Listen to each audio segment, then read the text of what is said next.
Hi friends, welcome back to our channel. Friends, ಇವತ್ತಿನ ವಿಡಿಯೋದಲ್ಲಿ ನಾನು ನಿಮಗೆ ಬ್ಲೌಸ್ನ ನೆಕ್ಕಿಗೆ ನಾವು ಥ್ರೆಡ್ ಯೂಸ್ ಮಾಡ್ದೇನೆ ತುಂಬಾ ಸಣ್ಣದಾಗಿ ನಮಗೆ ಪೈಪಿಂಗ್ ಬರಬೇಕಾದ್ರೆ ಪೈಪಿಂಗನ್ನು ಯಾವ ರೀತಿ ನಾವು ಸ್ಟಿಚ್ ಮಾಡ್ಕೊಳ್ಬೇಕು ಅಂತ ತೋರಿಸ್ತಾ ಇದ್ದೀನಿ. ಯಾವುದೇ ಥರ ಥ್ರೆಡ್ಡನ್ನು ನಾವು ಯೂಸ್ ಮಾಡೋದಿಲ್ಲ.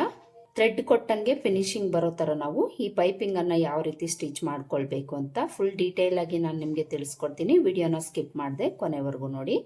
ವಿಡಿಯೋ ನೋಡೋದಕ್ಕೂ ಮುಂಚೆ ನೀವೇನಾದರೂ ನನ್ನ ಚಾನಲ್ಗೆ ಹೊಸಬರಾಗಿದ್ದರೆ ಸಬ್ಸ್ಕ್ರೈಬ್ ಮಾಡಿಕೊಂಡು ಪಕ್ಕದಲ್ಲಿರೋ ಬೆಲ್ಲೈಕನ್ನ ಕ್ಲಿಕ್ ಮಾಡಿ ಆಲ್ ಅನ್ನೋ ಆಪ್ಷನ್ನ ಸೆಲೆಕ್ಟ್ ಮಾಡಿ ಇಟ್ಕೊಳ್ಳಿ. ಇದೇ ಥರ ನಾನು ಡೈಲಿ ಟೈಲರಿಂಗ್ ವಿಡಿಯೋಸನ್ನು ಅಪ್ಲೋಡ್ ಮಾಡ್ತಾ ಇರ್ತೀನಿ. ನಾನು ಅಪ್ಲೋಡ್ ಮಾಡಿದ ತಕ್ಷಣ ನಿಮಗೆ ನೋಟಿಫಿಕೇಶನ್ ಅನ್ನೋದು ಬರುತ್ತೆ. ಮೊದಲಿಗೆ ನಾವು ಈ ಪೈಪಿಂಗನ್ನು ಸ್ಟಿಚ್ ಮಾಡ್ಕೊಳ್ಳೋದಕ್ಕೆ ಬ್ಲೌಸು ಫ್ರಂಟ್ ಟು ಬ್ಯಾಕ್ ಅನ್ನು ಸ್ಟಿಚ್ ಮಾಡಿಕೊಂಡು ಶೋಲ್ಡರ್ಸನ್ನು ಅಟ್ಯಾಚ್ ಮಾಡ್ಕೊಂಡಿರಬೇಕು. ಶೋಲ್ಡರ್ಸ್ ಅಟ್ಯಾಚ್ ಮಾಡ್ಕೊಂಡಾದ್ಮೇಲೆ ನಾವು ಪೈಪಿಂಗನ್ನು ಸ್ಟಿಚ್ ಮಾಡ್ಕೊಳ್ತೀವಿ. ಈಗ ಬಾಡಿ ಪಾರ್ಟನ್ನು ಈ ಥರ ರೆಡಿ ಮಾಡ್ಕೊಂಡಾದ್ಮೇಲೆ ಇದನ್ನು ಪಕ್ಕಕ್ಕಿಟ್ಟು ನಾವು ಕ್ರಾಸ್ ಪೀಸಸನ್ನು ತಗೊಳ್ಬೇಕು. ನೆಕ್ಕಿಗೆ ನಾವು ಪೈಪಿಂಗ್ ಕೊಡೋದಕ್ಕಾಗಲಿ ಎಮ್ಮಿಂಗ್ ಪಟ್ಟಿನ ಸ್ಟಿಚ್ ಮಾಡ್ಕೊಳ್ಳೋದಕ್ಕಾಗಲಿ ಕ್ರಾಸ್ ಪೀಸೇ ತಗೊಳ್ಬೇಕು. ನಾನಿಲ್ಲಿ ಗೋಲ್ಡ್ ಕಲರ್ ಕ್ಲಾತಲ್ಲಿ ಪೈಪಿಂಗನ್ನು ಕೊಡ್ತಾ ಇದ್ದೀನಿ. ಬ್ಲೌಸಲ್ಲಿ ಝರಿ ಅನ್ನೋದು ಗೋಲ್ಡ್ ಕಲರ್ ಬಂದಿದೆ, ಅದಕ್ಕೋಸ್ಕರ ಈ ಗೋಲ್ಡ್ ಕಲರ್ ಕ್ಲಾತಲ್ಲಿ ಪೈಪಿಂಗನ್ನು ಕೊಡ್ತಾ ಇದ್ದೀನಿ. ಬ್ಲೌಸ್ಗೆ ಆಪೋಸಿಟ್ ಕಲರಲ್ಲಿ ನೀವು ನೆಕ್ ಪೈಪಿಂಗನ್ನು ಸ್ಟಿಚ್ ಮಾಡಿ, ಯಾವುದೇ ಥರ ಡಿಸೈನ್ ಇಡದೇ ಇದ್ರೂ ಸಹ ಆಪೋಸಿಟ್ ಕಲರಲ್ಲಿ ನಾವು ಪೈಪಿಂಗ್ ಕೊಟ್ಟಿದ್ದೀವಿ ಅಂದರೆ ಬ್ಲೌಸ್ ಲುಕ್ ಅನ್ನೋದು ಹೈಲೈಟ್ ಆಗಿ ಕಾಣುತ್ತೆ. ಪೈಪಿಂಗ್ ಕೊಡೋದಕ್ಕೆ ಕ್ರಾಸ್ ಪೀಸನ್ನು ಈ ಥರ ರೆಡಿ ಮಾಡಿ ಇಟ್ಕೊಂಡಿದ್ದೀನಿ. ಇದರಲ್ಲಿ ಕಟ್ ಮಾಡ್ಕೊಳ್ತೀನಿ. ಇದನ್ನು ಯಾವ ರೀತಿ ರೆಡಿ ಮಾಡ್ಕೊಳ್ಬೇಕು ಅಂತ ಆಲ್ರೆಡಿ ನಾನು ವಿಡಿಯೋನ ಮಾಡಿದ್ದೀನಿ. ನಿಮ್ಗೇನಾದರೂ ಇಂಟ್ರೆಸ್ಟ್ ಇದ್ದರೆ ನನ್ನ ಚಾನಲ್ಗೆ ವಿಸಿಟ್ ಮಾಡಿ ನೀವು ಒಂದ್ಸಲ ಚೆಕ್ ಮಾಡಿ, ವಿಡಿಯೋ ಸಿಗುತ್ತೆ. ಇಲ್ಲಿ ನಾನು ಕ್ರಾಸ್ ಪೀಸ್ನ ಅಗಲ ಬಂದು 1 ಇಂಚ್ ಇರೋ ಥರ ಕಟ್ ಮಾಡ್ಕೊಳ್ತಾ ಇದ್ದೀನಿ. 1 ಇಂಚ್ ಅಗಲ ಇದ್ದರೆ ಸರಿ ಹೋಗುತ್ತೆ. 1 ಇಂಚ್ ಮಾತ್ರ ಅಗಲ ಇರೋ ಥರ ನೀವು ಈ ಪೀಸನ್ನು ಕಟ್ ಮಾಡ್ಕೊಳ್ಬೇಕು. 1 ರಿಂದ 3/4 ಇಂಚ್ ಒಳಗಡೆನೆ ಈ ಪೀಸನ್ನು ಕಟ್ ಮಾಡ್ಕೊಳ್ಳಿ, ವೇಸ್ಟ್ ಆಗಿಬಿಡುತ್ತೆ. ಅದಕ್ಕೋಸ್ಕರ ಹೇಳ್ತಾ ಇದ್ದೀನಿ. ನಾನಿಲ್ಲಿ 1 ಇಂಚ್ ಅಗಲನ ಕಟ್ ಮಾಡ್ಕೊಂಡಿದ್ದೀನಿ. ಇಲ್ಲಿ ನನಗೆ 2 ಪೀಸ್ ಇದೆ. ಇವೆರಡು ಪೀಸನ್ನು ನಾನು ಅಟ್ಯಾಚ್ ಮಾಡ್ಕೊಳ್ತೀನಿ. ಮೊದಲಿಗೆ ನಿಮಗೆ ಈ ಥರ ಲೆಂತಿ ಪೀಸ್ ಸಿಕ್ಕಿಲ್ಲ ಅಂದರೆ ನೀವು ಕ್ರಾಸ್ ಪೀಸಸನ್ನು ಕಟ್ ಮಾಡಿಕೊಂಡು ಒಂದಕ್ಕೊಂದು ಈ ರೀತಿ ಅಟ್ಯಾಚ್ ಮಾಡ್ಕೊಳ್ಬೇಕು. ಈ ಥರ ಪೀಸಸನ್ನು ಅಟ್ಯಾಚ್ ಮಾಡಿಕೊಂಡು ಈ ಕೂಳೆ ಮೇಲೆ ಸೈಡ್ ಇರೋ ಥರ ಇಟ್ಕೊಂಡು ಒಂದು ಸೈಡು ನಾವು ಈ ಕ್ಲಾತನ್ನು 1/4 ಇಂಚಷ್ಟು ಈ ರೀತಿ ಫೋಲ್ಡ್ ಮಾಡಿಕೊಂಡು ಸ್ಟಿಚ್ ಮಾಡ್ಕೊಳ್ಬೇಕು. 1/4 ಇಂಚ್ ಮಾತ್ರನೇ ನೀವು ಫೋಲ್ಡ್ ಮಾಡಿ ಸ್ಟಿಚ್ ಮಾಡ್ಕೊಳ್ಳಿ.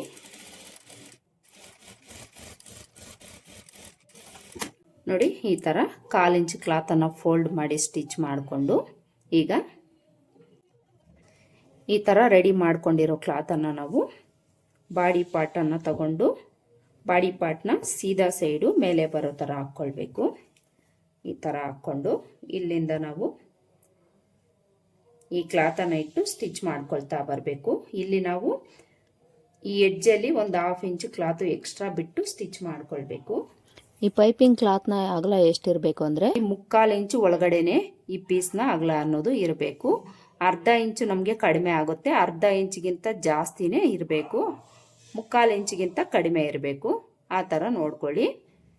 ತುಂಬ ಕ್ಲಾತ್ ಇದೆ ಅಂದರೆ ನಮಗೆ ಇನ್ಸೈಡಲ್ಲಿ ಕೂಳೆ ಅನ್ನೋದು ಜಾಸ್ತಿ ಆಗಿಬಿಡುತ್ತೆ. ಅದು ನಮಗೆ ವೇರ್ ಮಾಡಿದಾಗ ಟಾಪ್ ಸೈಡ್ಗೆ ಕಾಣಿಸ್ತಾ ಇರುತ್ತೆ. ಆ ಥರ ಕಾಣಿಸ್ಬಾರ್ದು ಅಂದರೆ ನೀವು ಎಮ್ಮಿಂಗ್ ಮಾಡ್ಕೊಳ್ಬೇಕಾಗುತ್ತೆ. 2 ಕೆಲಸ ಆಗುತ್ತೆ. ಅದಕ್ಕೋಸ್ಕರ ಹೇಳ್ತಾ ಇದ್ದೀನಿ. ಕ್ಲಾತ್ ಅನ್ನೋದು ಇಷ್ಟೇ ಅಗಲ ಇರೋ ಥರ ನೋಡಿಕೊಂಡು ತಗೊಳ್ಬೇಕು.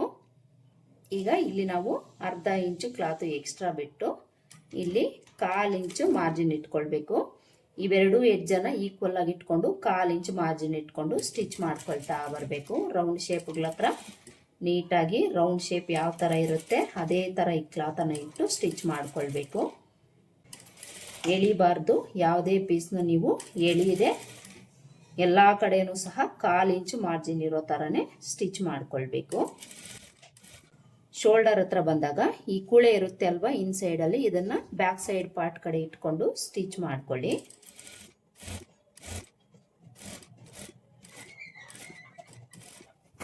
ಬ್ಯಾಕ್ ಸೈಡ್ ರೌಂಡ್ ಶೇಪ್ ಹತ್ರನೂ ಅಷ್ಟೇ ರೌಂಡ್ ಶೇಪ್ ಯಾವ ಥರ ಇರುತ್ತೆ ಅದೇ ಥರ ಈ ಕ್ಲಾತನ್ನು ಇಟ್ಟು ಸ್ಟಿಚ್ ಮಾಡ್ಕೊಳ್ಬೇಕು. ಎಳಿಬಾರ್ದು. ಈ ಪೈಪಿಂಗ್ ಕ್ಲಾತ್ನೇನಾದರೂ ನೀವು ಎಳೆದಿದ್ದೀರಿ ಅಂದರೆ ರೌಂಡ್ ಶೇಪ್ ಅನ್ನೋದು ಕರೆಕ್ಟಾಗಿ ಬರೋದಿಲ್ಲ. ಎಳಿದೆ ನೀಟಾಗಿ ಇಟ್ಕೊಂಡು ಸ್ಟಿಚ್ ಮಾಡ್ಕೊಳ್ಬೇಕು. ಈ ಕಡೆ ಶೋಲ್ಡರ್ ಹತ್ರನೂ ಅಷ್ಟೇ ಈ ಕೂಳೆನ ಬ್ಯಾಕ್ ಸೈಡ್ ಪಾರ್ಟ್ ಕಡೆ ಇಟ್ಕೊಂಡು ಸ್ಟಿಚ್ ಮಾಡ್ಕೊಳ್ಬೇಕು.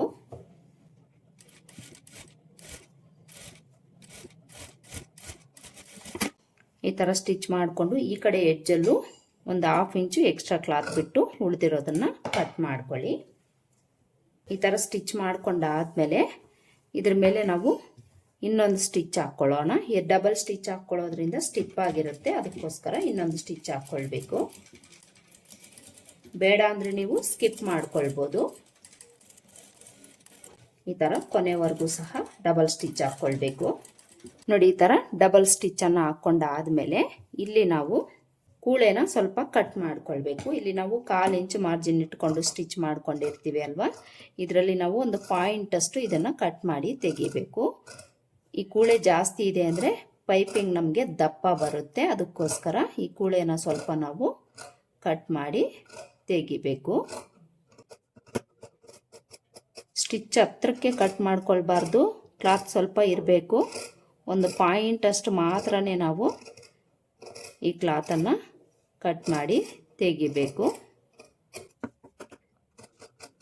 ಈ ಥರ ಮಾಡಿದಾಗಲೇ ನಮಗೆ ಥ್ರೆಡ್ ಪೈಪಿಂಗ್ ಫಿನಿಶಿಂಗ್ ಥರ ಸಣ್ಣದಾಗಿ ಪೈಪಿಂಗ್ ಅನ್ನೋದು ಬರುತ್ತೆ. ಈ ಥರ ಕಟ್ ಮಾಡಿಕೊಂಡು ಈಗ ಇಲ್ಲಿಂದ ನಾವು ಈ ಪೈಪಿಂಗ್ ಕ್ಲಾತನ್ನು ಈ ಥರ ಓಪನ್ ಮಾಡಿಕೊಂಡು ಒಂಚೂರು ಈ ರೀತಿ ರಬ್ ಮಾಡ್ಕೊಳ್ಬೇಕು. ಎಲ್ಲ ಕಡೆಯೂ ಸಹ ಈ ರೀತಿ ಓಪನ್ ಮಾಡಿಕೊಂಡು ಉಗುರಿಂದ ಒಂದ್ಸಲ ರಬ್ ಮಾಡ್ಕೊಳ್ಳಿ. ನೀವು ಬೇಕಿದ್ರೆ ಇಲ್ಲಿ ಐರನ್ ಸಹ ಮಾಡ್ಕೊಳ್ಬೋದು. ಈಗ ನಾವೆಲ್ಲಿಂದ ಈ ಪೈಪಿಂಗ್ ಕ್ಲಾತನ್ನು ಇಟ್ಟು ಸ್ಟಿಚ್ ಮಾಡ್ಕೊಂಡಿರ್ತೀವೋ ಅಲ್ಲಿಗೆ ಬಂದು ಇದನ್ನು ಈ ಥರ ಆಲ್ರೆಡಿ ನಾವು ಓಪನ್ ಮಾಡಿಕೊಂಡು ರಬ್ ಮಾಡ್ಕೊಂಡಿದ್ದೀವಿ. ಈಗ ಇಲ್ಲಿ ಎಕ್ಸ್ಟ್ರಾ ಬಿಟ್ಟಿರೋ ಕ್ಲಾತನ್ನು ನಾವು ಇನ್ಸೈಡ್ಗೆ ಫೋಲ್ಡ್ ಮಾಡಿಕೊಂಡು ಇದನ್ನು ನಾವು ಸಣ್ಣದಾಗಿ ಫೋಲ್ಡ್ ಮಾಡಿಕೊಂಡು ಪೈಪಿಂಗನ್ನು ಸ್ಟಿಚ್ ಮಾಡ್ಕೊಳ್ಬೇಕು. ಈ ಥರ ಫೋಲ್ಡ್ ಮಾಡ್ಕೊಳ್ಳೋವಾಗ ಈ ಕೂಳೆ ಅನ್ನೋದು ಪೈಪಿಂಗ್ ಕ್ಲಾತ್ ಕಡೆನೇ ಇರೋ ಥರ ನೋಡಿಕೊಂಡು ನಾವು ಇದನ್ನು ಫೋಲ್ಡ್ ಮಾಡ್ಕೊಳ್ಬೇಕು. ನೋಡ್ಕೊಳ್ಳಿ, ಕೂಳೆ ಅನ್ನೋದು ಈ ಪೈಪಿಂಗ್ ಕ್ಲಾತ್ ಕಡೆನೇ ಇರಬೇಕು. ಈ ಥರ ಇಟ್ಕೊಂಡು ಸಣ್ಣದಾಗಿ ನಾವು ಇದನ್ನು ಫೋಲ್ಡ್ ಮಾಡಿಕೊಂಡು ಸ್ಟಾರ್ಟಿಂಗು ಎಂಡಲ್ಲಿ ರಬ್ ಸ್ಟಿಚ್ ಹಾಕ್ಕೊಂಡು ಸ್ಟಿಚ್ ಮಾಡ್ಕೊಳ್ಬೇಕು. ಈ ಸ್ಟಾರ್ಟಿಂಗಲ್ಲಿ ನಮಗೆ ಸ್ವಲ್ಪ ದಪ್ಪನೇ ಬರುತ್ತೆ, ಪ್ರಾಬ್ಲಮ್ ಏನೂ ಇಲ್ಲ. ಇಲ್ಲಿಂದ ಈ ಕಡೆಗೆ ನೀವು ಎಷ್ಟು ಸಣ್ಣದಾಗಿ ಆಗುತ್ತೋ ಅಷ್ಟು ಸಣ್ಣದಾಗಿ ಫೋಲ್ಡ್ ಮಾಡಿಕೊಂಡು ನೀವು ಪೈಪಿಂಗನ್ನು ಸ್ಟಿಚ್ ಮಾಡ್ಕೊಳ್ಳಿ. ಇನ್ಸೈಡಲ್ಲಿ ನೋಡಿ ಕಾಣಿಸ್ತಾ ಇದೆಯಲ್ವಾ, ಹೆಬ್ಬೆಟ್ಟಿನ ಸಹಾಯದಿಂದ ಈ ಕೂಳೆನ ಪೈಪಿಂಗ್ ಕ್ಲಾತ್ ಕಡೆ ಸರಿಸ್ಕೊಂಡು ಸಣ್ಣದಾಗಿ ಫೋಲ್ಡ್ ಮಾಡಿಕೊಂಡು ಪೈಪಿಂಗನ್ನು ಸ್ಟಿಚ್ ಮಾಡ್ಕೊಳ್ಬೇಕು. ಹಾಗೆಯೇ ಈ ಸ್ಟಿಚ್ ನಾವು ಮಾಡ್ಕೊಳ್ತಾ ಇರ್ತೀವಿ ಅಲ್ವಾ, ಈ ಸ್ಟಿಚ್ ಅನ್ನೋದು ಬಾಡಿ ಪಾರ್ಟ್ ಮೇಲಾಗಲಿ ಪೈಪಿಂಗ್ ಕ್ಲಾತ್ ಮೇಲಾಗಲಿ ಬೀಳಬಾರ್ದು. ಇಲ್ಲೇನು ನಮಗೆ ಸೆಂಟ್ರ್ ಗ್ಯಾಪ್ ಇರುತ್ತೋ ಆ ಗ್ಯಾಪಲ್ಲೇ ಸ್ಟಿಚ್ ಬೀಳೋ ಥರ ನಾವು ಸ್ಟಿಚ್ ಮಾಡ್ಕೊಳ್ತಾ ಬರಬೇಕು. ಹತ್ತಿರದಿಂದ ನಾನು ನಿಮಗೆ ತೋರಿಸ್ತಾ ಇದ್ದೀನಿ, ನೀಟಾಗಿ ನೋಡ್ಕೊಳ್ಳಿ. ಇಲ್ಲಿ ನಾವು ಸಣ್ಣದಾಗಿ ನೀಟಾಗಿ ಫಿನಿಶಿಂಗ್ ಬರಬೇಕು ಅಂದರೆ ಹೆಬ್ಬೆಟ್ಟಿನ ಸಹಾಯದಿಂದ ಈ ಕೂಳೆನ ಪೈಪಿಂಗ್ ಕ್ಲಾತ್ ಕಡೆ ಸರಿಸ್ಕೊಂಡು ಸ್ವಲ್ಪ ಟೈಟಾಗಿ ಹಿಡಿದು ಸ್ಟಿಚ್ ಮಾಡ್ಕೊಳ್ಬೇಕು. ಆಗಲೇ ನಮಗೆ ನೀಟ್ ಫಿನಿಶಿಂಗ್ ಬರುತ್ತೆ, ಹಾಗೆಯೇ ಸಣ್ಣದಾಗಿ ಪೈಪಿಂಗ್ ಬರುತ್ತೆ. ನಿಮ್ಮ ಕೈಲಿ ಎಷ್ಟು ಸಣ್ಣದಾಗಿ ಫೋಲ್ಡ್ ಮಾಡಿ ಸ್ಟಿಚ್ ಮಾಡ್ಕೊಳ್ಳೋದಕ್ಕೆ ಸಾಧ್ಯ ಆಗುತ್ತೋ ಅಷ್ಟು ಸಣ್ಣದಾಗಿ ನೀವು ಫೋಲ್ಡ್ ಮಾಡಿ ಸ್ಟಿಚ್ ಮಾಡ್ಕೊಳ್ಬೋದು.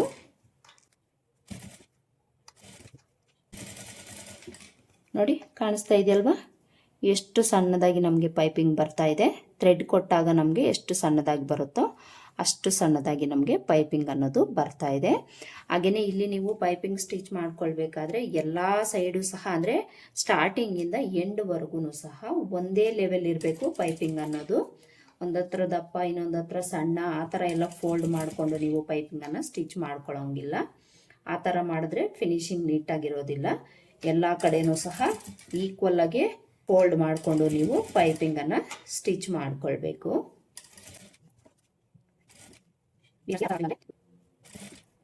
ಆದಷ್ಟು ನಾನು ಬಿಗಿನರ್ಸ್ಗೂ ಸಹ ಅರ್ಥ ಆಗೋ ರೀತಿಯಲ್ಲಿ ತುಂಬಾ ನಿಧಾನಕ್ಕೆ ತೋರಿಸ್ತಾ ಇದ್ದೀನಿ. ನೀಟಾಗಿ ನೋಡಿಕೊಂಡು ನೀವು ಸ್ಟಿಚ್ ಮಾಡ್ಕೊಳ್ಳಿ. ಈ ಕಡೆ ಎಡ್ಜಲ್ಲೂ ಸಹ ಈ ಎಕ್ಸ್ಟ್ರಾ ಕ್ಲಾತನ್ನು ಈ ಥರ ಇನ್ಸೈಡ್ಗೆ ಫೋಲ್ಡ್ ಮಾಡಿಕೊಂಡು ಪೈಪಿಂಗನ್ನು ಸ್ಟಿಚ್ ಮಾಡ್ಕೊಳ್ಬೇಕು. ನೋಡಿ ಇಲ್ಲಿ ನಾವು ಪೈಪಿಂಗನ್ನು ಸ್ಟಿಚ್ ಮಾಡ್ಕೊಂಡಾಯಿತು. ಕಾಣಿಸ್ತಾ ಇದೆ ಅಲ್ವಾ ಎಷ್ಟು ಸಣ್ಣದಾಗಿ ನಮಗೆ ಪೈಪಿಂಗ್ ಬಂದಿದೆ ಅಂತ. ಥ್ರೆಡ್ ಕೊಟ್ಟಾಗ ನಮಗೆ ಎಷ್ಟು ಸಣ್ಣದಾಗಿ ಬರುತ್ತೋ ಅಷ್ಟು ಸಣ್ಣದಾಗಿ ನಮಗೆ ಪೈಪಿಂಗ್ ಅನ್ನೋದು ಬಂದಿದೆ. ಈ ಥರನೇ ನಿಮಗೂ ಸಹ ಸಣ್ಣದಾಗಿ ಪೈಪಿಂಗ್ ಬೇಕು ಅಂದರೆ ನಾನು ಹೇಳ್ಕೊಟ್ಟಿರೋ ಈ ಮೆಥಡಲ್ಲಿ ನೀವು ಸ್ಟಿಚ್ ಮಾಡ್ಕೊಳ್ಳಿ, ಸಣ್ಣದಾಗಿ ಪೈಪಿಂಗ್ ಬರುತ್ತೆ. ಇನ್ಸೈಡಲ್ಲಿ ನಮಗೆ ನೋಡಿ ಕೂಳೆ ಅನ್ನೋದು ಇಷ್ಟೇ ಇರಬೇಕು, ತುಂಬ ಜಾಸ್ತಿ ಎಲ್ಲ ಇರಬಾರ್ದು, ಇಷ್ಟು ಮಾತ್ರನೇ ಇರಬೇಕು. ತುಂಬ ಜಾಸ್ತಿ ಇದೆ ಅಂದರೆ ಬ್ಲೌಸ್ ಹಾಕ್ಕೊಂಡಾಗ ಈ ಥರ ಮೇಲಕ್ಕೆ ಎದ್ದೇಳ್ತಾ ಇರುತ್ತೆ. ಅದಕ್ಕೋಸ್ಕರ ನಾನು ಆಗಲೇ ಹೇಳ್ದಂಗೆ ಎಷ್ಟು ಅಗಲ ನಮಗೆ ಕ್ಲಾತ್ ಬೇಕಾಗಿರುತ್ತೋ ಅಷ್ಟೇ ತಗೊಂಡು ಸ್ಟಿಚ್ ಮಾಡಿಕೊಂಡ್ರೆ ಇದೇ ಥರನೇ ಬರುತ್ತೆ. ಹಾಗೆಯೇ ರೌಂಡ್ ಶೇಪು ನಮಗೆ ಯಾವ ಥರ ಬಂದಿದೆ ಅಂತ ತೋರಿಸ್ತೀನಿ. ನೋಡಿ ರೌಂಡ್ ಶೇಪು ಎಷ್ಟು ಪರ್ಫೆಕ್ಟಾಗಿ ಬಂದಿದೆ ನಮಗೆ. ರೌಂಡ್ ಶೇಪ್ ಅನ್ನೋದು ನಮಗೆ ರೌಂಡ್ ಶೇಪ್ ನಾವು ಯಾವ ರೀತಿ ಕಟ್ ಮಾಡ್ಕೊಂಡಿರ್ತೀರೋ ಅದೇ ಥರನೇ ಬರಬೇಕು. ಆ ರೀತಿ ನಾವು ಈ ಪೈಪಿಂಗನ್ನು ಸ್ಟಿಚ್ ಮಾಡಿಕೊಳ್ಬೇಕು. ನೋಡಿದ್ರಿ ಅಲ್ವಾ ಇವತ್ತಿನ ವಿಡಿಯೋದಲ್ಲಿ ಥ್ರೆಡ್ ಪೈಪಿಂಗ್ ಥರ ಫಿನಿಶಿಂಗ್ ಬರಬೇಕಾದ್ರೆ ನಾವು ಯಾವೆಲ್ಲ ಟಿಪ್ಸನ್ನು ಫಾಲೋ ಮಾಡಿ ನೆಕ್ಕಿಗೆ ಪೈಪಿಂಗನ್ನು ಸ್ಟಿಚ್ ಮಾಡ್ಕೊಳ್ಬೇಕು ಅಂತ ಹೇಳ್ಕೊಟ್ಟಿದ್ದೀನಿ. ಐ ಹೋಪ್ ಈ ವಿಡಿಯೋ ನಿಮ್ಗೆ ಹೆಲ್ಪ್ ಆಗಿದೆ ಅಂತ ಅಂದ್ಕೊಳ್ತೀನಿ. ಹೆಲ್ಪ್ ಆಗಿದೆ ಅಂತ ಅನಿಸಿದ್ರೆ ವಿಡಿಯೋಗೆ ಒಂದು ಲೈಕ್ ಕೊಡೋದನ್ನು ಮರಿಬೇಡಿ. ಮತ್ತೆ ಸಿಗೋಣ ಮತ್ತೊಂದು ವಿಡಿಯೋದಲ್ಲಿ. ಅಲ್ಲಿವರೆಗೂ ನಮಸ್ಕಾರ. Thanks for watching.